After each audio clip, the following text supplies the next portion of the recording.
എല്ലാവർക്കും പുതിയൊരു വീഡിയോയിലേക്ക് സ്വാഗതം. എല്ലാവരും സുഖമായിട്ടിരിക്കുന്നു വിചാരിക്കുന്നു. ഇന്ന് നമ്മൾ അടിപൊളി ഒരു പായസമാണ് തയ്യാറാക്കുന്നത്. നല്ല ചെറുപയർ പരിപ്പ് പായസമാണ് കേട്ടോ തയ്യാറാക്കുന്നത്. അതെങ്ങനെയാണെന്ന് നോക്കാം. ചെറുപയർ പരിപ്പാണ് എടുത്തിരിക്കുന്നത്. ഇത് 1/2 കിലോയുടെ പാക്കറ്റാണ്. ഇതിൻ്റെ പകുതി മാത്രമേ നമ്മൾ എടുക്കുന്നുള്ളൂ. എപ്പോഴും ചെറുപയർ പരിപ്പ് തയ്യാറാക്കുന്നതിന് മുമ്പ് അത് ചെറുതായിട്ടൊന്ന് വറുത്തെടുക്കണം. അതിനായിട്ട് നമുക്ക് ഫുള്ളായിട്ടൊന്ന് വറുത്തതിന് ശേഷം ആവശ്യമുള്ളത് എടുക്കാൻ വേണ്ടിയിട്ടാണ്. ഫുള്ളായിട്ടൊന്ന് നമുക്ക് വറുത്തെടുക്കാം. നല്ല കട്ടിയുള്ള പാത്രം ആയതുകൊണ്ട് തന്നെ നിർത്താതെ തന്നെ ഇളക്കി കൊടുത്ത് നമുക്കിത് പാകത്തിനൊന്ന് വറുത്തെടുക്കാം. ചെറിയൊരു ബ്രൗൺ കളർ ആകുവോളം നമുക്കിതൊന്ന് വറുത്തെടുക്കണം. നമ്മുടെ ചെറുപയർ പരിപ്പ് പാകത്തിനൊന്ന് മൂത്ത് കിട്ടിയിട്ടുണ്ട്.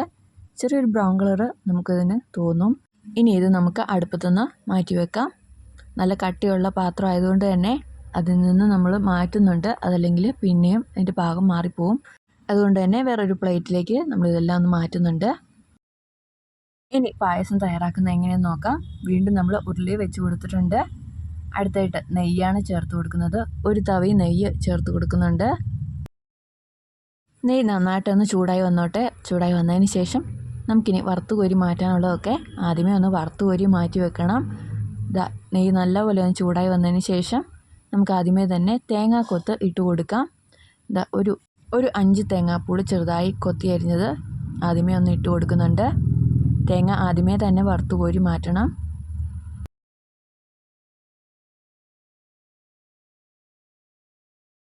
നിർത്താതെ ഇളക്കി കൊടുത്ത് പാകത്തിന് നമുക്കിതൊന്ന് വറുത്ത് കോരി മാറ്റണം. ചെറിയൊരു ഗോൾഡൻ കളർ ആകുമ്പോഴാണ് തേങ്ങാക്കൊത്ത് വറുത്തെടുക്കേണ്ടത്. പെട്ടെന്ന് തന്നെ അതായി കിട്ടും. പായസം തയ്യാറാക്കൽ നല്ല ക്ഷമ വേണ്ട ഒരു കാര്യം തന്നെയാണ്. നല്ല ടൈം എടുക്കും. എന്നാൽ ടേസ്റ്റ് കാര്യത്തിൽ ഒന്നും പറയാനില്ല. ഏകദേശം ഒരു 2 മണിക്കൂർ എടുത്തിട്ടാണ് നമ്മൾ പായസം തയ്യാറാക്കിയിട്ടുള്ളത്. ഈ ഒരു കളറാണ് തേങ്ങാക്കൊത്തിന് വേണ്ടത്. ഇനി നമുക്കിത് കോരി മാറ്റാം.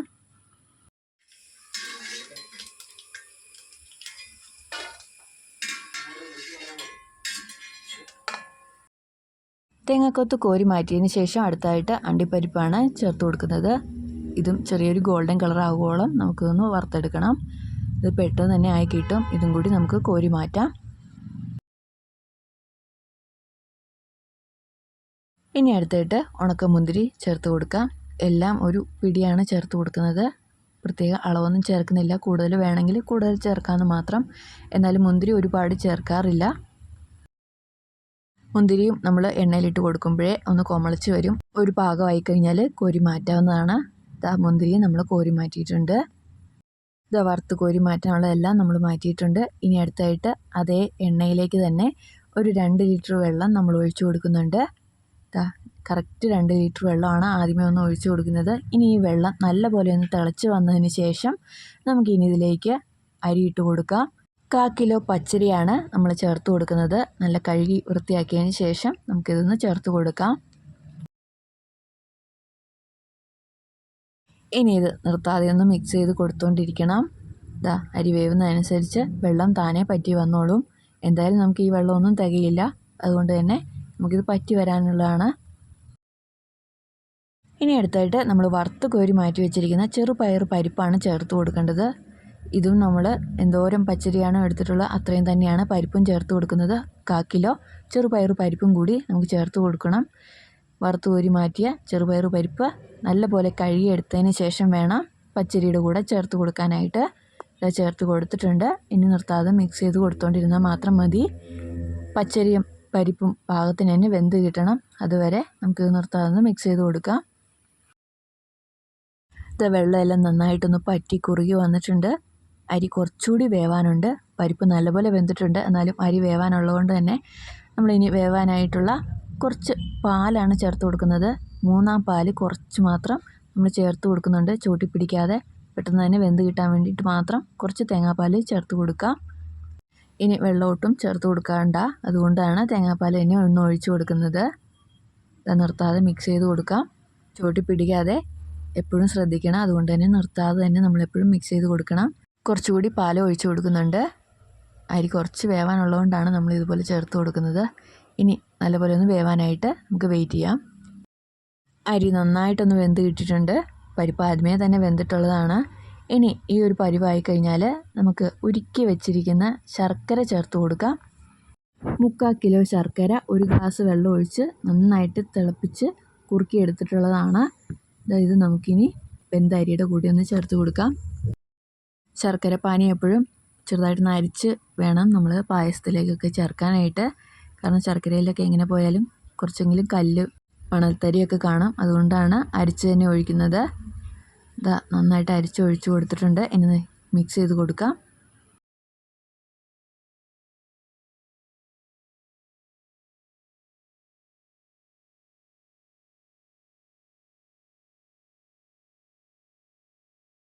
ഇനി മിക്സ് ചെയ്ത് കൊടുത്തുകൊണ്ടേ ഇരിക്കാം. നല്ലപോലെ തിളച്ച് ഇനി ഇത് നന്നായിട്ടൊന്ന് കുറുകി വരണം. നന്നായിട്ട് തിളച്ച് തുടങ്ങിയിട്ടുണ്ട്. ഇനി താനെ കുറുകി വന്നോളൂ. നല്ലപോലെ കുറുകി വരാനുള്ളതാണ്. ഇനി ഇതിൻ്റെ പാകം മനസ്സിലാക്കാനായിട്ട് നമ്മൾ ഇളക്കുന്ന സമയത്ത് പാത്രത്തിൽ നിന്ന് വിട്ടു പോരുന്ന ഒരു പരുവമാണ് നമ്മളിനി നോക്കേണ്ടത്. ഇളക്കുന്ന സമയത്ത് അതൊട്ടും പാത്രത്തിൽ പിടിക്കാത്ത പോലെ നമുക്കിത് സെപ്പറേറ്റ് ആയിട്ട് കിട്ടും. ഇതിപ്പോൾ ഏകദേശം പാത്രത്തിൽ നിന്ന് ഇളക്കുന്ന സമയത്ത് വിട്ടു പോരുന്നുണ്ട്. ഇനി കുറച്ച് നെയ്യും കൂടി ചേർത്ത് കൊടുക്കുന്നുണ്ട്. നല്ലപോലെ മിക്സ് ചെയ്യാൻ വേണ്ടിയിട്ടാണ്. കുറുകി വരുന്നതനുസരിച്ച് മിക്സ് ചെയ്യാൻ കുറച്ച് ബുദ്ധിമുട്ടുണ്ട്.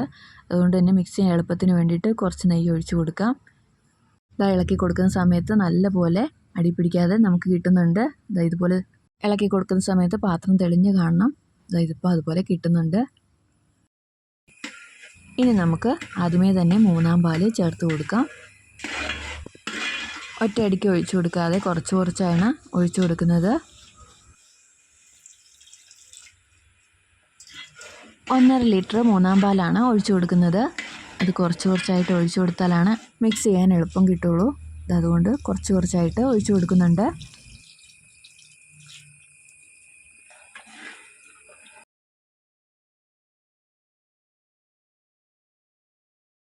മൂന്നാം പാല് ഫുള്ളായിട്ട് ഒഴിച്ചു കൊടുത്തിട്ടുണ്ട്. ഇനി നിർത്താതെ മിക്സ് ചെയ്ത് കൊടുക്കാം.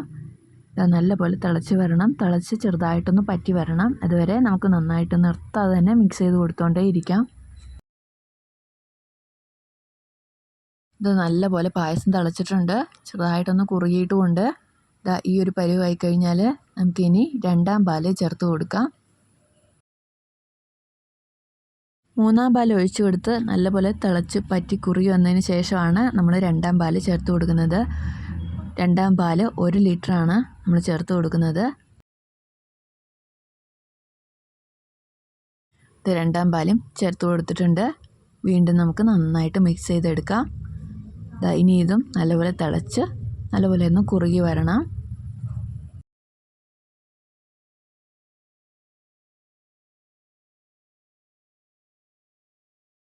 രണ്ടാം പാൽ ഒഴിച്ചു കൊടുത്തതിന് ശേഷം നന്നായിട്ട് തിളച്ച് വന്നിട്ടുണ്ട്. ഇനി ചെറുതായിട്ടൊന്ന് കുറുകി വന്ന ശേഷം നമുക്കിനി പശുവും പാൽ ഒഴിച്ചു കൊടുക്കാം. 1 ഗ്ലാസ് പശുവും പാലാണ് ഒഴിച്ചു കൊടുക്കുന്നത്. നല്ല ടേസ്റ്റിന് വേണ്ടിയിട്ടാണ് നമ്മളിതുപോലെ പശുവും പാൽ ചേർത്ത് കൊടുക്കുന്നത്. പശുവും പാൽ ചേർക്കുമ്പോൾ എപ്പോഴും 2-ാം പാല് ചേർത്ത് കൊടുത്ത് നല്ലപോലെ പായസം ഒന്ന് തിളച്ച് ചെറുതായിട്ടൊന്ന് കുറുകി വന്നതിന് ശേഷം വേണം പശുവും പാൽ ചേർത്ത് കൊടുക്കാനായിട്ട്. പായസം നല്ലപോലെ തിളയ്ക്കുന്നുണ്ട്. ഇനി ചെറുതായിട്ടൊന്ന് കുറുകി വരണം. ഒരുപാട് കുറുകി പോകണ്ട. തിളയ്ക്കുന്നതനുസരിച്ച് പായസം കുറുകും. എന്നാലും ആദ്യത്തെ പോലെ കുറുകി വരേണ്ട ആവശ്യമില്ല. ചെറുതായിട്ട് ഇതൊന്ന് പറ്റി വന്നാൽ മതി. ഇതുപോലെ ചെറുതായിട്ടൊന്ന് കുറുകി വന്നിട്ടുണ്ട്. ഇനി ഇതിലേക്ക് നമുക്ക് കുറച്ച് ജീരകം പൊടിച്ചത് ചേർത്ത് കൊടുക്കാം. 1 ടീസ്പൂൺ ജീരകം പൊടിച്ചതാണ് ചേർത്ത് കൊടുക്കുന്നത്. ജീരകം ഒരുപാട് നൈസായിട്ട് പൊടിച്ചതല്ല, ചെറുതായിട്ടൊന്ന് ചതച്ചെടുത്താൽ മാത്രം മതി. ഇനി അടുത്തായിട്ട് ചേർത്ത് കൊടുക്കുന്നത് ചുക്കാണ്. 1 ടീസ്പൂൺ ചുക്ക് ചേർത്ത് കൊടുക്കുന്നുണ്ട്. അടുത്തായിട്ട് ഏലക്ക പൊടിയാണ് ചേർത്ത് കൊടുക്കുന്നത്. 1 ടേബിൾ സ്പൂൺ ഏലക്ക പൊടിച്ചത് ചേർത്ത് കൊടുക്കാം. ഇനി നമുക്ക് നിർത്താതെ ഒന്ന് മിക്സ് ചെയ്ത് കൊടുത്താൽ മാത്രം മതി. നല്ലപോലെ മിക്സ് ചെയ്ത് കൊടുക്കാം. ചെറുതായിട്ടൊന്ന് കുറുകി വരണം. ഇനി ചേർത്ത് കൊടുക്കാനുള്ളത് നമ്മൾ വറുത്ത് കോരി മാറ്റി വെച്ചിരിക്കുന്ന കശുവണ്ടി, മുന്തിരി, അതുപോലെ തന്നെ തേങ്ങാക്കൊത്താണ്. എല്ലാം ഒന്ന് ചേർത്ത് കൊടുത്തിട്ടുണ്ട്. നമ്മുടെ പായസം നന്നായിട്ട് തന്നെ ഒന്ന് കുറുകി വന്നിട്ടുണ്ട്. ഈ ഒരു പരുവായതിന് ശേഷം 1-ാം പാല് ചേർത്ത് കൊടുക്കുകയാണ്. 1/2 ലിറ്റർ 1-ാം പാലാണ് ചേർത്ത് കൊടുക്കുന്നത്. 1-ാം പാല് ചേർത്ത് കൊടുത്തതിന് ശേഷം നമുക്കിനി പായസം തിളയ്ക്കേണ്ട ആവശ്യമില്ല. തിളയ്ക്കുന്നതിന് മുമ്പ് തന്നെ നമുക്കിതൊന്ന് അടുപ്പത്തുനിന്ന് വാങ്ങണം. നിർത്താതെ തന്നെ മിക്സ് ചെയ്ത് കൊടുക്കാം. ഇനി പെട്ടെന്ന് തന്നെ നമുക്ക് പായസം അടുപ്പത്തുനിന്ന് വാങ്ങാനുള്ളതാണ്. ഒന്നാം പാൽ നല്ലപോലെ പായസത്തിനൊന്ന് മിക്സായി കിട്ടിക്കഴിഞ്ഞാൽ നമുക്കിനി ഇത് അടുപ്പത്തുനിന്ന് മാറ്റാം. ഇതാ നമ്മൾ പാകത്തിന് തന്നെ നമ്മുടെ പായസം റെഡിയാക്കി എടുത്തിട്ടുണ്ട്. ഇനി ഇത് അടുപ്പത്തുനിന്ന് ഒന്ന് വാങ്ങിയാൽ മാത്രം മതി.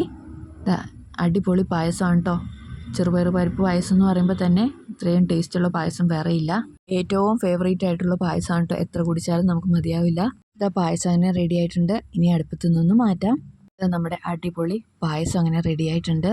പറ്റുവാണെങ്കിൽ എല്ലാവരും ഇതൊന്ന് തയ്യാറാക്കി നോക്കണം. കുറച്ച് കഷ്ടപ്പാടാണെങ്കിലും ഇതിൻ്റെ ടേസ്റ്റ് പറഞ്ഞറിയിക്കാൻ പറ്റത്തില്ല.